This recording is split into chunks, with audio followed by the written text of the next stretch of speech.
राज्य मंत्रिमंडळाच्या बैठकीमध्ये नुकसान भरपाईचा आढावा, पंचनामा आणि पीक विमा प्रक्रिया तपासली जाणार. मराठा आरक्षणाच्या बाबत न्यायालयामध्ये सुनावणी, आरक्षणाच्या विरोधात दाखल याचिकेवर सरकारचं उत्तर अपेक्षित.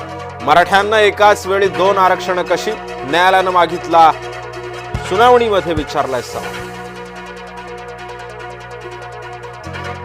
बिहारमध्ये निवडणुकांचं बिगुल वाजलं. बिहारमध्ये 6 आणि 11 नोव्हेंबरला मतदान. मतमोजणी 14 नोव्हेंबरला होणार.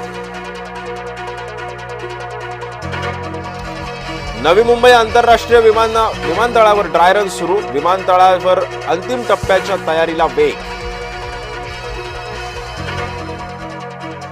नवी मुंबई विमानतळाच्या उद्घाटना दिवशी अवजड वाहनांना प्रवेश बंदी. नवी मुंबईमध्ये विमानतळाचं 8 ऑक्टोबरला असणार उद्घाटन. नांदेडमध्ये आदिवासी समाजाचा मोर्चा. नवा मोंढा मैदानातून आदिवासी मोर्चाला सुरुवात. बंजारा समाजाच्या मागणीला आदिवासींचा विरोध.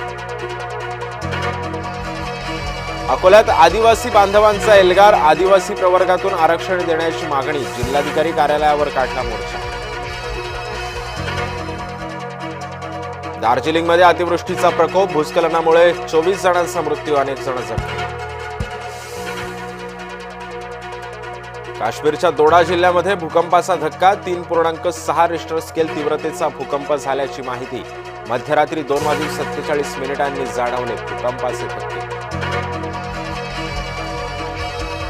हिंदूंच्या देवतांचा अपमान सहन करणार नाही. वकिलांचा सरन्यायाधीश भूषण गवईंवर हल्ल्याचा प्रयत्न. पंतप्रधान मोदींनी घटनेवर व्यक्त केला निषेध. कार्तिकीची पूजा. उपमुख्यमंत्री एकनाथ शिंदेंच्या हस्ते. विठुरायाच्या पूजेचा वाद अखेर मिटला. गौतमी पाटील पुणे पोलिसांकडून तिला क्लीन चिट. गौतमी पाटील अपघात झालेल्या वाहनामध्ये नव्हती. अपघाताच्या घटनेवर पुणे पोलिसांची प्रतिक्रिया.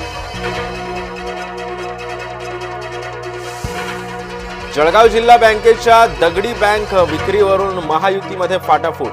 जिल्हा बँकेच्या दगडी इमारत विक्री निर्णयावरून आरोप प्रत्यारोपांच्या फैरी. संजय पवारांच्या भूमिकेला कडाडून विरोध. सोनम वांगचुक यांच्या ठाव ठिकाणाबाबत मोदी सरकारला नोटीस. सर्वोच्च न्यायालयातील सुनावणी 14 ऑक्टोबरपर्यंत टळली. सोनम वांगचुक यांच्या पत्नीची सर्वोच्च न्यायालयामध्ये याचिका. बीडच्या कपिलधरवाडीतील डोंगर खचतोय. सततच्या पावसामुळे पुन्हा एकदा माळीण होण्याचा धोका. प्रशासनाकडून 100 कुटुंबांचं स्थलांतर. परतीच्या पावसानं धुळ्याला झोडपलं. कपासीच्या पिकांचं मोठ्या प्रमाणावर नुकसान. कवडेमोल भावानं कापूस विकण्याची शेतकऱ्यांवर आली वेळ.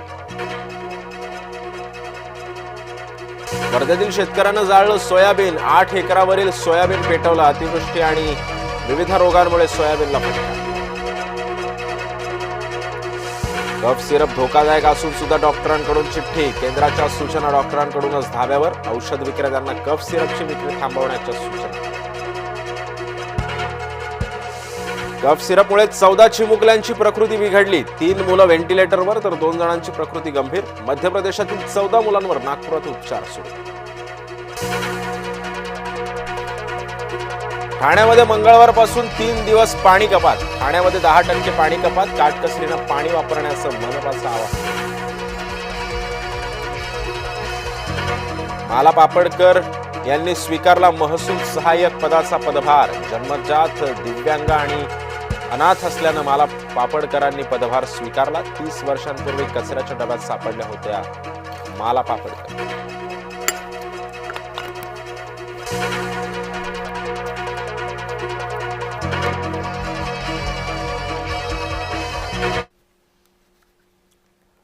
एक मोठी बातमी आहे. गुंड निलेश घायवळ